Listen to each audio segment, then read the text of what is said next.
आया था जिसमें मुझे भी आने का मौका मिला। रक्तदान महादान, और रक्तदान से बहुत सारे लोगों का जीवन बचाया जा सकता है। पूरे देश भर में रक्तदान के शिविर लग रहे हैं। मेरा विशेष रूप से, क्योंकि हमारा देश युवाओं का देश है, युवाओं से आह्वान रहेगा कि हम रक्तदान करें ताकि असंख्य जीवनों को हम बचा सकें। बाकी जहाँ तक 4 नगर निगमों की बात है, भारतीय जनता पार्टी ने अपने प्रत्याशी घोषित कर दिए हैं और 64 के 64 स्थानों के ऊपर हमारे जो प्रत्याशी उनकी घोषणा कर दी गई है। और हमें पूर्ण विश्वास है कि बहुत विचार मंथन के बाद, बहुत जनता की फीडबैक लेके और सर्वेक्षण के आधार पर हमने प्रत्याशियों की घोषणाएं की हैं। जनता ने भी जो सुझाव हमको दिए उसी दृष्टि से हमने प्रत्याशियों का चयन किया और बहुत अच्छे प्रत्याशी, बहुत सुशिक्षित नौजवान प्रत्याशी हमने चुनने का प्रयास किया है। निश्चित रूप से चारों जगह पर हम इस कॉर्पोरेशन के चुनाव में सफलता अर्जित करेंगे। फतेहपुर का चुनाव भी आने वाला है सर, क्या तैयारी रहेगी उसके लिए? क्या कोई कैंडिडेट फाइनल किया गया है? देखिए, फतेहपुर का बाई इलेक्शन हमारे समक्ष है और उसको लेकर हमने वहाँ के प्रभारी, सह प्रभारी और जो कोऑर्डिनेटर है उनकी घोषणा कर दी है, जिसमें कि संगठन की दृष्टि से श्री सुखपाल सत्ती जी, जो कि वित्त आयोग के हमारे प्रदेश के अध्यक्ष हैं, साथ ही पूर्व में लंबे समय तक प्रदेश अध्यक्ष रहे हैं, उनको पार्टी ने जिम्मेदारी सौंपी है संगठन की दृष्टि से। और हमारे जो परिवहन मंत्री हैं हमारे जो उद्योग मंत्री श्री विक्रम जी, उनको प्रभारी बनाया गया और हमारे जो वन मंत्री हैं श्री पठानिया जी, उनको सह प्रभारी बनाया गया है।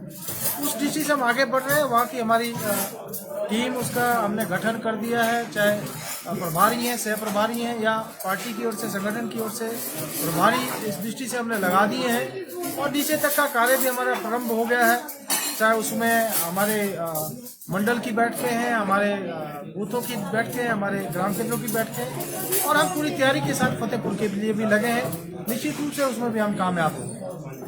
एक सर सुब्रमण्यम स्वामी की तरफ से ट्वीट आया था, ज्वाला जी जो मंदिर है वहां पर मुस्लिम लोगों की अपॉइंटमेंट हुई थी 2 की, हालांकि हटा दिया गया उनको। किस तरह से देखते हैं? उन्होंने भी सवाल खड़े किए। देखिए, ये विषय ध्यान में है। पूर्व सरकार के समय में 2 लोगों को वहाँ पर नियुक्ति मंदिर ट्रस्ट की ओर से दी गई थी। पूर्व सरकार के समय में किया गया, उनकी नियुक्तियां थी, जिसको कि जो अभी प्रशासन के ध्यान में और सरकार के ध्यान में आई, उसके बाद उनको मंदिर से हटाकर और दूसरी जगह कार्य दिया गया है। क्योंकि वो दोनों मंदिर ट्रस्ट के एम्प्लॉई हैं, तो उनको मंदिर में तो नहीं, लेकिन मंदिर के जो साथ में सराय हैं या जो दूसरी जगह है, वहाँ पर उनको नियुक्ति दी गई है। तो ये मामला पिछली सरकार के समय का है, जो कि अभी ध्यान में आया है और इसमें जो भी उचित था उसको करने के लिए जो वहाँ दोनों एम्प्लॉई हैं उनको मंदिर जो पूजा स्थल उससे हटाकर दूसरी जगह कार्य में लगाया गया। आपको नहीं लगता कि इस तरह के अगर इश्यूज उठते हैं, अपॉइंटमेंट होती है, तो कहीं ना कहीं एक धार्मिक भावनाओं को जो है उठाता है और एक दूसरे के समुदाय के जो लोग हैं वो भावना जो है उनके प्रति लोगों की बदलती है? ये बहुत ज़्यादा जानकारी मेरे ध्यान में इस विषय में नहीं है, क्योंकि ये पिछली सरकार के समय में किया गया था। लेकिन जितनी मुझे जानकारी है उसके हिसाब से दोनों कर्मचारियों को वहाँ से हटा के दूसरी जगह नियुक्ति दी गई। चुनावों में सर महंगाई एक बड़ा इशू है। कांग्रेस इसको काफ़ी लोगों के बीच में जा रही है और कह रही है कि महंगाई के लिए जो है भाजपा जिम्मेदार है। जिस तरह से पेट्रोल डीजल की कीमतें लगातार बढ़ रही हैं और वैट जो है स्टेट गवर्नमेंट कम नहीं कर रही है। इन तरह के इशू से किस तरह से टैकल करेगी बीजेपी चुनाव में? देखिए, जहाँ तक महंगाई की बात है, जो आपने कहा कि पेट्रोल डीजल की कीमतें बढ़ने के साथ साथ जो एसेंशियल कमोडिटीज़ हैं उनकी भी कीमतें बढ़ जाती हैं।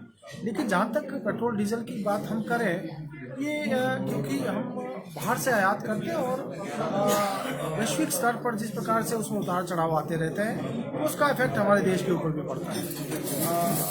मेरा ये मानना है कि सरकार अपनी तरफ से भरसक प्रयास करे कि महंगाई को कंट्रोल में रखा जाए। उसकी दृष्टि से जो भी कदम उठाने लायक है उनको उठा रही है।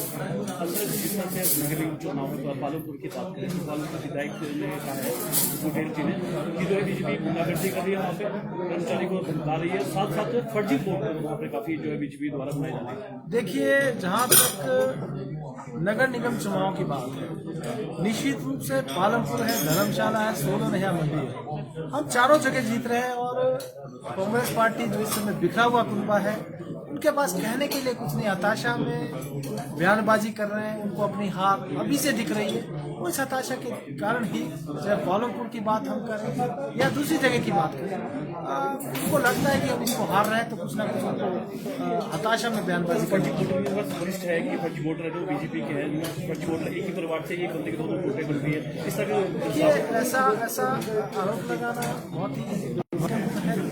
मैं नहीं समझता कि इस प्रकार की कहीं कुछ किया गया है।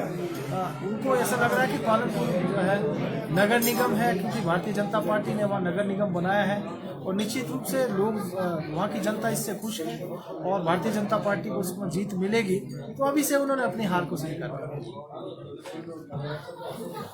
बहुत धन्यवाद। एक शॉर्ट